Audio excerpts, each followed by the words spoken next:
3 of the best of all time is Sex and the City, which I love, love, love that show. I can watch it anytime. No. Yeah, I wasn't a fan of the end of that one. Sorry. Nope. Number 2 is Friends. I didn't watch it enough. Nah. So I put meh. Number 1, Breaking Bad. I didn't. Okay. I don't know anything about that show. I didn't watch it regularly enough to know about the end of it. However, I have a lot of friends that work on that set because it's filmed in New Mexico. Do you know Miranda Lambert? Because I feel like all these connections you have, you probably have connections to Miranda Lambert. Well, there's 7 degrees to everybody always, Okay. Sorry. so probably. Squirrel. So Could you be. have friends that work on Breaking Bad. Yes. And so it makes me happy that they made part of Best of All Time because they all work very hard on that show. Actually, so that makes me number happy. 1. They're at Yeah. number 1. You should pass it on to your friends just in case they weren't aware. Joe probably knows, but I will definitely send it to him.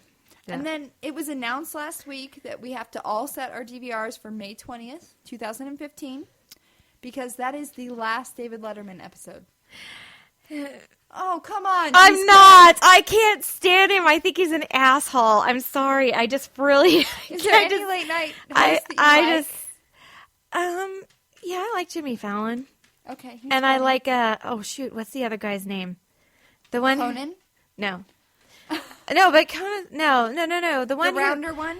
Yeah, when he does... Well, he always does the show, the rounder one. The chubbier one. He always puts on a big production whenever it comes to award time. Yes. And those are utterly hysterical because every star... I see his face right there. I know. And every star ends up in that production. And that is so... That is funny as I'll get up to me. So, but David Letterman has been on since I can remember my know. entire life. Thank God. I'm glad he's sorry. He just needs to go away. But when it came to Jay Leno and David Letterman, I totally picked Jay Leno. I like Jay. I thought he was a cartoon character come to life. With his big old chin. And then I met him in real life, and I was like, he's just like that in real life. Like, you just totally expect him to, like, I just be running from Wile E. Coyote. I just want to go play in his car collection. That's all I care about. Yes. God, that would be awesome. I'd probably drool. Like, you'd have to take me out of there in a puddle. You'd be like, no drooling on the cars. I'm sorry. I would drool need on my chin.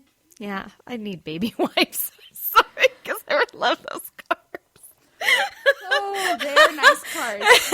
Have you noticed the facility here in Parker that's gone up? That looks like it's going to be those high-end, specifically kind of weird cars. Is that the one off of Lincoln?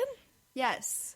Oh, I didn't know what that was being built. It was just a few days ago. Some signage went up, and you could see some oddly-looking cars, like, in the outside that were wrapped, and you could tell that it was, like, Back to the Future in 20 years cars. Yeah. Well, there's enough you should probably of the sports cars that live out here. You could, like, model... No, I wouldn't. I couldn't. Beautifulness. Thanks, but I couldn't model those cars. I'd lay on them, I'd lick them, and I'd say, "I licked it. It's mine. I licked it. It's mine. I get to keep it. I get to keep it." Wow.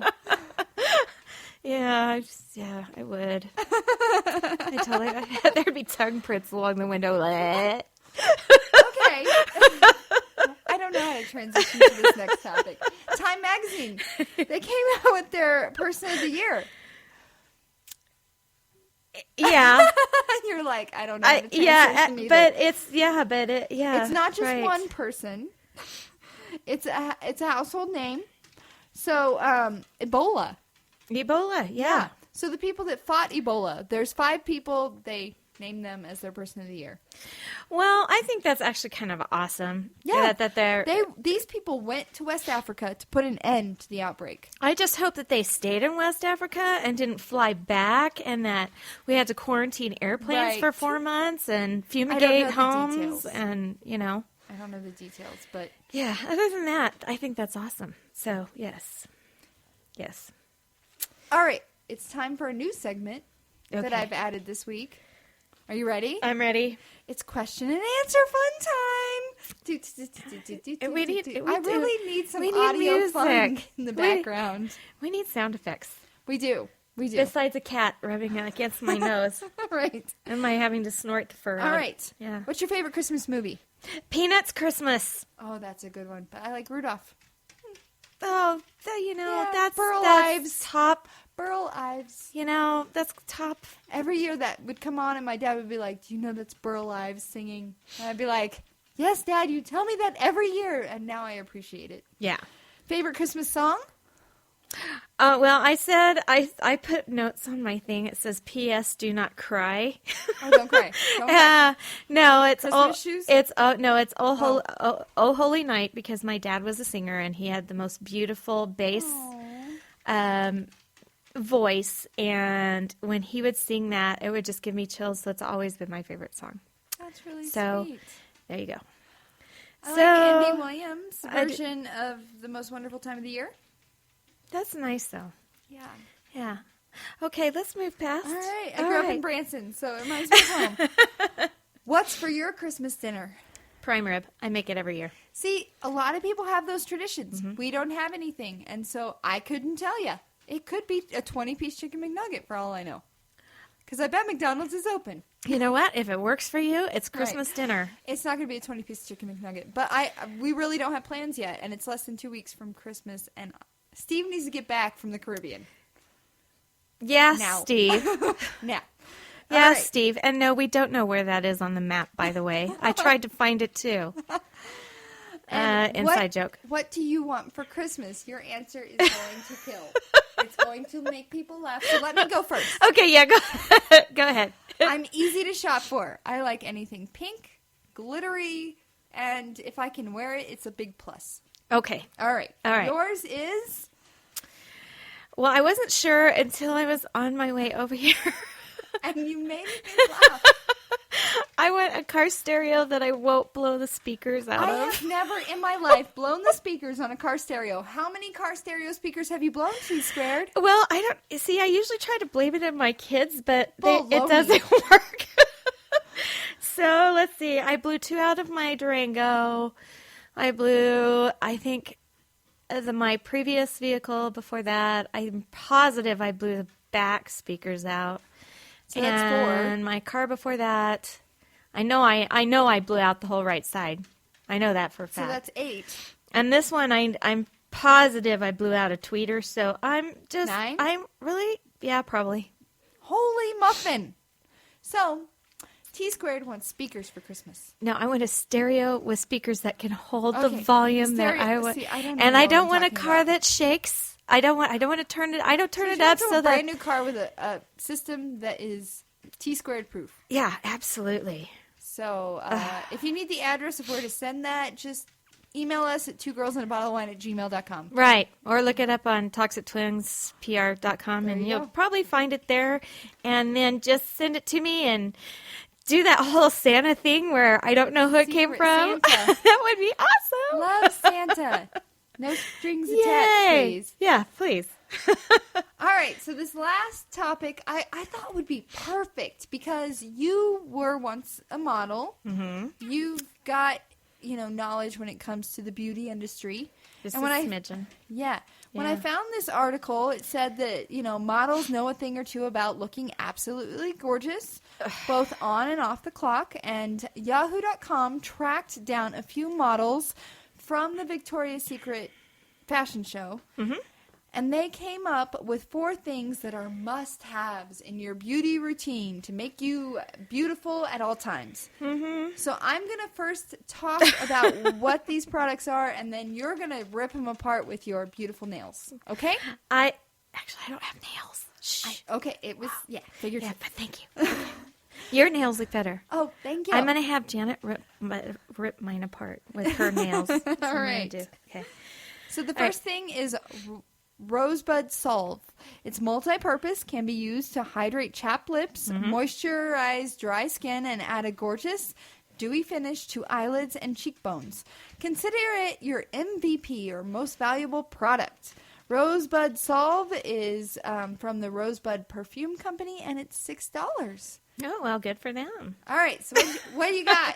Okay, first of all, it's petroleum-based. Which so is you could just use petroleum jelly like they used to. And that's like 99 cents? in the 50s. And the problem is that petroleum jelly is not regulated by any regulation out there as far as cosmetic use, which means you could be getting something that can be purely toxic. It's also known to aid in breast cancer. It's also been known to any petrol products, anything, in chapstick, anything along those lines. Oh, heavens. Let me give you my suggestions. I love you. As a model. Give it to us. You can actually use beeswax mixed with coconut oil for that little bit of a shine. Okay. And it's very good for the skin. You can also use avocado oil, which is just as beautiful for the skin. Or you can go to, there's a product called Pave Diamond Cream that's made here in Colorado by Ultra Pure Cosmetics. It is more expensive. It is $35. Yes, you can buy it through me. However, you can go on T-Squared. 2girlsandbottlewine@gmail.com. Right. Or you can go to ultrapurecosmetics.com. Buy it through T-Squared. Yeah, that would be nice, actually. But thank you. But my girlfriend created it. The Pave nice. Diamond Cream is beautiful. It smells like grapefruit. It highlights cheeks, highlights eyes. It smells like grapefruit. It is 100% purely natural. It's absolutely beautiful. And her lip products are made out of like macadamia nut oil. Okay. And things like that are actually truly moisturizing to the skin. They penetrate. They do actual moisturizing. They don't clog pores like petroleum-based products do. And let me tell you a little something about these models. Their skin is not pretty. When they take that crap off their face, okay, they have, blemishes? talking blemishes, blackheads, everything. It's just nasty. So, just okay. There's my rant for that one. She's debunking. Sorry. Debunking. No, I knew this would happen in the back of my mind. I was kind of hoping it would happen. Because I texted her last night and told her I'd probably be fired. No, I want the truth to be thrown out there. All right. The next thing that I've got from my Yahoo.com story feels very, very chintzy right now is moisturizing cream. Yep. Splurge alert. Mm-hmm. Anti-aging dream cream. The world's most flawless beauties swear by it. It's Creme de la Mer moisturizing cream from La Mer. And it's $85. $85. Mm-hmm. And I bet that's for an ounce. But I don't know for sure. It's definitely not a huge jar. But so what's your debunking, T-Squared? La Mer is not that bad of a product line. However, I can tell you the difference between anything that you're going to buy over the counter as opposed to medical. Like if you go to a medical, facility, like your facility, right? My facility. It's called. It's newfaceandfigures.com. And if you go to 2girlsandabottlewine.com, the link is there. Yes. But the difference between over-the-counter and a medical product, there's two different things that people need to understand. The reason why La Mer cannot be a medical product is because the molecules cannot actually fully penetrate the skin. All it does is it goes on top, holds the moisture in, but it doesn't actually moisturize your skin or do any plumping or firming. Oh. If you get a medical product, which my favorite line is BioPel. BioPel. Anyway, it actually penetrates the skin, takes good care of your skin, and makes you look younger. Makes you look younger, and I'm complimented daily on my skin, and I'm not bragging, Beautiful. but I do get a lot of compliments, and beautiful. that is exactly what I use. So, there you go. All right, texturizing hairspray. Yes. You want to absorb oil, add texture and body to lackluster locks in need of a pick-me-up? Well, they recommend dry texturizing spray from Orib. I don't know if I pronounced that right. It's $42. That's the most important part. $42 for a bottle of stuff to spray in your hair. Yeah, he's a hairstylist from, believe it or not, back in the 80s, and he's made himself this big deal. And I believe it's Oribi is the Oribi. Actual. I could be wrong. I'm probably not. Probably better informed than I am. I don't know. I think we're actually both butchering it regardless. So it's Oribe. Anyway, $42. You can go buy the Big Sexy Hair Texturizing. Love Big Sexy. And you can pay half that price. That's mine too. And you can get their if you get their texture powder that you can put on your roots. That'll like dry absorb shampoo? Yep, you can put. They have a dry